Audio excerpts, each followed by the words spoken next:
2.3 Al-Ándalus, Economía, Sociedad y Cultura. Desde el punto de vista de la sociedad y la economía, vamos a observar primero la economía, el mundo musulmán es un mundo muy rico. Los musulmanes aportaron el conocimiento que tenían del dominio del agua. En su origen escasea, y por lo tanto todos aquellos cultivos controlados con regadío aparecieron en muchas zonas de España, sobre todo en el Levante y Andalucía, y trajeron novedades pues como la acequia, como la noria, y por supuesto nuevos cultivos como podía ser la caña de azúcar, el arroz, los cítricos, el algodón, el azafrán o el árbol de la morera, que era muy significativo porque es el alimento del gusano de seda, que permitía trabajar este producto, que era un trabajo y una empresa específicamente pues que conocían los musulmanes. Por lo tanto, desde el punto de vista de la agricultura, supuso la implementación de nuevos cultivos junto a la tradicional cereal, la vid y el olivo. Desde el punto de vista de la ganadería, pues por supuesto el uso del caballo, sobre todo para la guerra, y el gusano de seda y por supuesto pues, el cordero. Desde el punto de vista comercial, Al-Ándalus se convertirá en uno de los centros de destino de todos aquellos productos, tanto que venían de África, como el oro o los esclavos, el oro que venía de Sudán, como aquellos productos de lujo que venían pues, a través del Mediterráneo, de la ruta de las especies. Pues telas, especias, etc.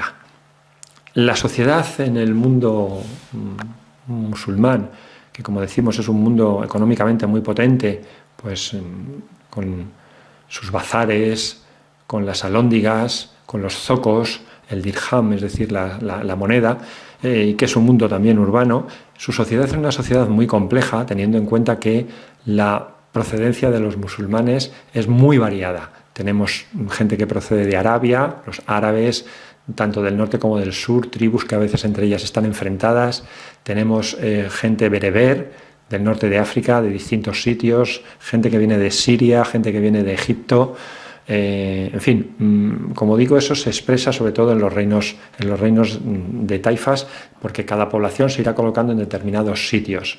Evidentemente, la élite árabe será la que obtenga pues, las mejores tierras, el dominio de los cargos en el ejército y en las ciudades, y por debajo pues, estarán estos bereberes.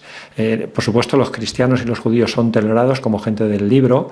Al paso del tiempo esa tolerancia pues irá cambiando, y lo que hace es pues, de alguna manera tejer aún más de una manera compleja esa sociedad, con cristianos que se convierten al Islam, como los muladíes, o cristianos como los mozárabes que permanecen en su creencia.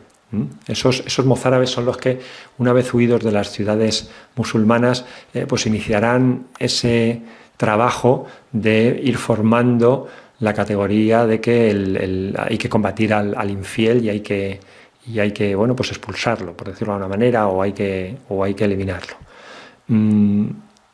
Por lo tanto, como os digo, es una sociedad muy compleja, y que, pues en ese ámbito creará una tolerancia o conveniencia de estas tres grandes religiones como son la religión cristiana, la religión musulmana y la religión judía.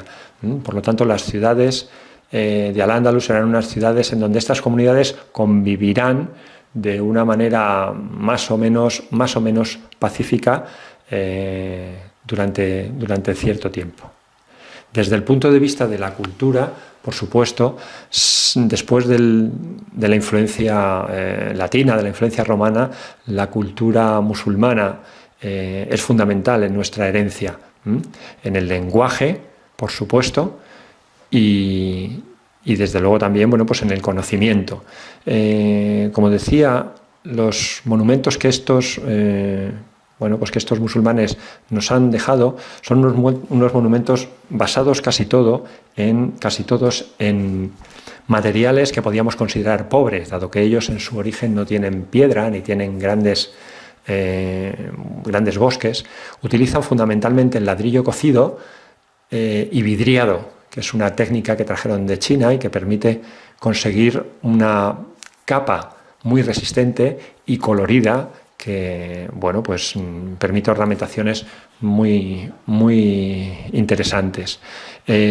Su arte es un arte absolutamente sincrético. Ellos, bueno, pues escogen de aquellos otros artes que ven lo que les interesa, y tiene, por supuesto, la arquitectura un predominio total, incluyendo un poco todas las demás artes. No podemos hablar de una pintura musulmana de esa época o de una escultura, entre otras cosas porque, salvo momentos determinados en los que los reinos de taifas tuvieron libertad de pensamiento, la representación de los animales y de las personas estaba prohibida por la tradición.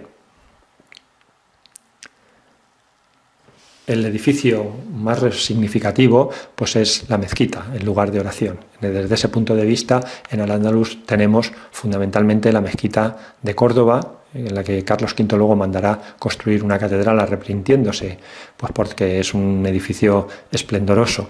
La mezquita es un lugar de oración que, ya que el profeta no dejó en ningún momento dicho cómo tendría que ser, pues se tomó un poco como modelo su propia casa, y por lo tanto tiene un patio en donde poder hacer las abluciones, es decir, los lavados rituales antes de entrar en el recinto sagrado, y luego pues una sala donde orar orientada hacia la ciudad santa, o bien, como en el caso de España, hacia el sur.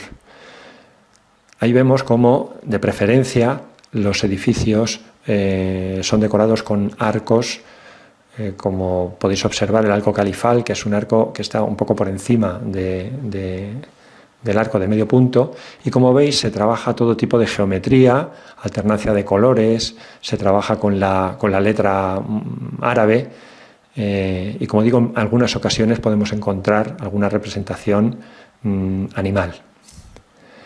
Aquí tenéis el mihrab de esa catedral, de esa mezquita. El mihrab es el lugar central del muro de la quibla, que está orientado hacia la ciudad, que puede ser la Meca, puede ser Jerusalén, o que puede ser el sur, como digo en nuestro caso. Esta es la sala de oración de esa mezquita, que está inspirada en el acueducto romano de los Milagros, que también tenía ese doble arcada y que alternaba los colores del ladrillo y la piedra.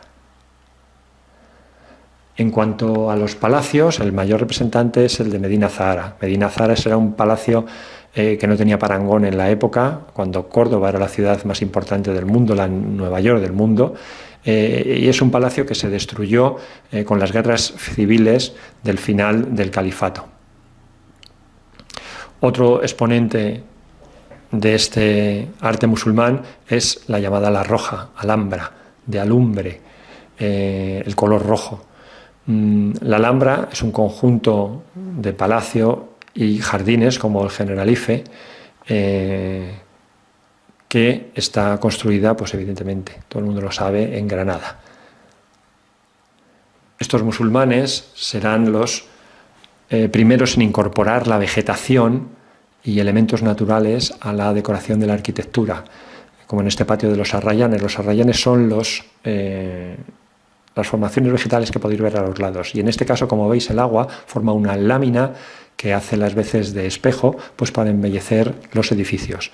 Unos edificios que también están construidos de acuerdo a la sección áurea, es decir, a las proporciones del ser humano, lo que les hace muy asumibles desde el punto de vista visual.